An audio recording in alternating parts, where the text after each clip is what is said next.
আবহাওয়ার খবরের দিকে আমরা নজর রাখি। আপনারা জানেন যে দক্ষিণবঙ্গের ক্ষেত্রে বিশেষ করে টানা বৃষ্টি চলছে, তার জেরেই দক্ষিণবঙ্গের একাধিক জায়গা জলমগ্ন। জেলায় জেলায় জল যন্ত্রণার ছবি সামনে আসছে। দক্ষিণবঙ্গে এক নাগাড়ে বর্ষণ, তার জেরেই এই পরিস্থিতি। টানা বৃষ্টির জেরে রাজ্যের বিভিন্ন প্রান্ত জলমগ্ন। দক্ষিণবঙ্গের নদীগুলোতেও সেখানেও জলস্তর উত্তরোত্তর বৃদ্ধি পাচ্ছে। বৃষ্টির জেরে ক্ষেত থেকে শুরু করে বাড়ি জলের তলায় চলে গিয়েছে। বাঁকুড়া হোক কিংবা উত্তর 24 পরগনা, পশ্চিম মেদিনী হোক বা হুগলি, সর্বত্রই ছবিটা একই রকম। টানা বৃষ্টির জেরে দক্ষিণবঙ্গের একাধিক জায়গা জলমগ্ন। আপনাদের যেমনটা জানাচ্ছিলাম, বাঁকুড়া, উত্তর 24 পরগনা, পশ্চিম মেদিনীপুর, হুগলি, সর্বত্রই প্রায় একই ছবি। আমরা জেলার ছবিটা একটু জেনে নিই। বাঁকুড়া থেকে আমাদের প্রতিনিধি মৃত্যুঞ্জয় দাস রয়েছেন আমাদের সঙ্গে, এবং ব্যারাকপুর থেকে আমাদের প্রতিনিধি বরুণ সেনগুপ্ত আমাদের সঙ্গে রয়েছেন, এবং আবহাওয়ার সামগ্রিক পরিস্থিতি আমাদের জানাবেন আমাদের প্রতিনিধি অয়ন ঘোষাল। আমি শুরুতেই একটু ব্যারাকপুরের পরিস্থিতিটা জেনে নিই। বরুণ সেনগুপ্ত আমাদের সঙ্গেই রয়েছেন আমাদের প্রতিনিধি। বরুণ, কি পরিস্থিতি ব্যারাকপুরে? শুধু ব্যারাকপুরের বিভিন্ন জায়গায় কিন্তু যেইভাবে আমি দেখাবো জলের ছবিটা, একেবারেই এইভাবে কিন্তু মানুষ জলের মধ্যে কিন্তু রয়েছে।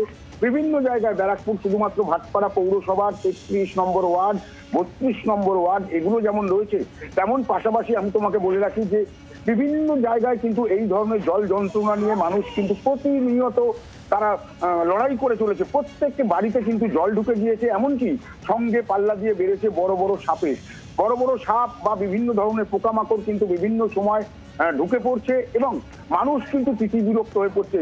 একদিকে কল্যাণী রোড তুমি জানো তৈরি হয়েছে, এবং সেই কল্যাণী রোড তৈরি হওয়ার ফলেই যে আরো জল যন্ত্রণা যেন এই শিল্পাঞ্চলে, বিশেষ করে পৌর অঞ্চলগুলোতে কিন্তু প্রকটভাবে দেখা দিচ্ছে। আমি একটু যারা থাকেন এখানে তাদের সঙ্গে কথা বলবো, কি ধরনের জল যন্ত্রণা সহ্য করতে হচ্ছে আপনাদের? অবস্থা হচ্ছে কল্যাণী রোডে ড্রেন হওয়ার পরে জল যন্ত্রণা আমাদের ভোগ করতে হচ্ছে। তার মধ্যে পৌরসভার এখানে মাটি প্রায় 4-5 বছর মাটি তোলাই হয় না, নোংরা তোলাই হয় না, যে কারণে ড্রেনের উপরে আরো প্রচুর জল।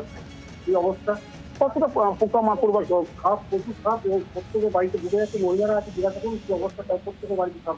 আমরা দেখেছি বিভিন্ন সময় কিন্তু তারা এখানে আন্দোলন করেছেন। গতকালও তারা কিন্তু এখানে বিভিন্ন সময় আন্দোলন করেছিলেন, রাস্তা অবরোধ করছেন। তারা কিন্তু এই জল যন্ত্রণা থেকে রেহাই চাইছেন বারবার করে, কারণ শুধুমাত্র জল যন্ত্রণা নয়, পাশাপাশি কিন্তু বিষাক্ত পোকামাকড় সেগুলো কিন্তু ঘরের মধ্যে ঢুকে পড়ছে। সেই ধরনের পোকামাকড় ঢুকে পড়ছে ঘরের ভেতরে। অর্থাৎ একদিকে যেমন ঘরের ভেতর জল ঢুকে পড়ছে, তাই শুধু নয়, তার পাশাপাশি বিভিন্ন ধরনের বিষাক্ত পোকামাকড় এবং সরীসৃপ প্রাণী তারাও ঘরের মধ্যে ঢুকে পড়ছে, যা আরো বিপদ বাড়াচ্ছে, চিন্তা বাড়াচ্ছে এই এলাকার মানুষদের।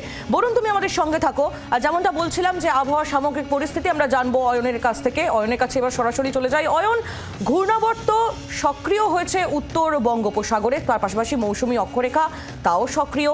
সব মিলিয়ে দক্ষিণবঙ্গের মানুষকে টানা বৃষ্টি কতদিন ভোগ করতে হবে?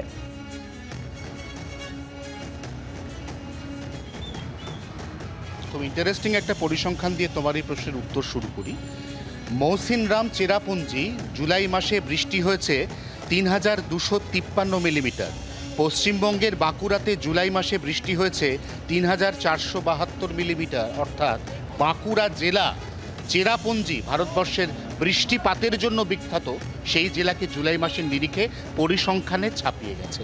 অর্থাৎ এইটা যদি সার্বিকভাবে বৃষ্টিপাতের চিত্র হয়, আমরা বারবার গত কয়েকদিন ধরেই বলছি যে দক্ষিণবঙ্গে এমনকি কলকাতায় অতীতের সমস্ত রেকর্ড ছাপিয়ে এবার বৃষ্টি হয়েছে, এবং সেই বৃষ্টিপাত এখনও পর্যন্ত দক্ষিণবঙ্গে চলার পূর্বাভাস।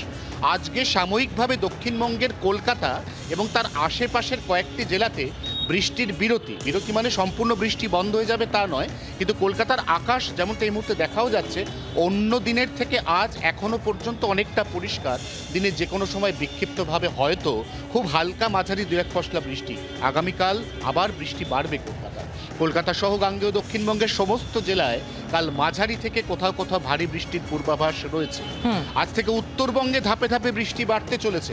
উত্তরবঙ্গে আগামীকাল, পরশু, এমনকি সোমবার ভারী থেকে অতি ভারী এবং কোথাও কোথাও প্রবল বর্ষণের পূর্বাভাস ইতিমধ্যেই জারি করেছে আলিপুর আবহাওয়া দপ্তর।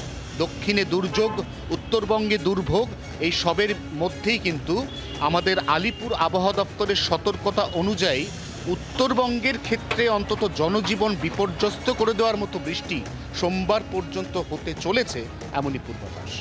অনেক ধন্যবাদ অয়ন তোমায়। অয়ন ঘোষাল আমাদের প্রতিনিধি সরাসরি আমাদের সঙ্গে ছিলেন। আমাদের প্রতিনিধি বরুণ সেনগুপ্ত আমাদের সঙ্গে ছিলেন। বরুণ, তোমাকেও ধন্যবাদ।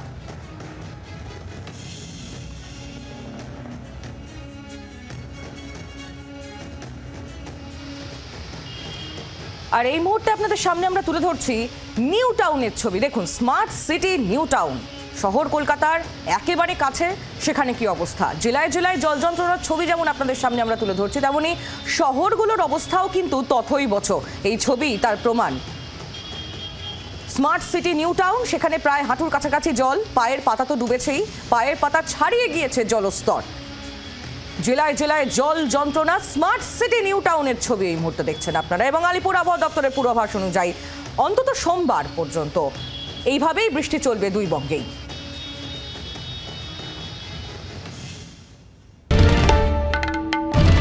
বাংলার আওয়াজ, বাঙালির আবেগ, জি 24 ঘন্টা।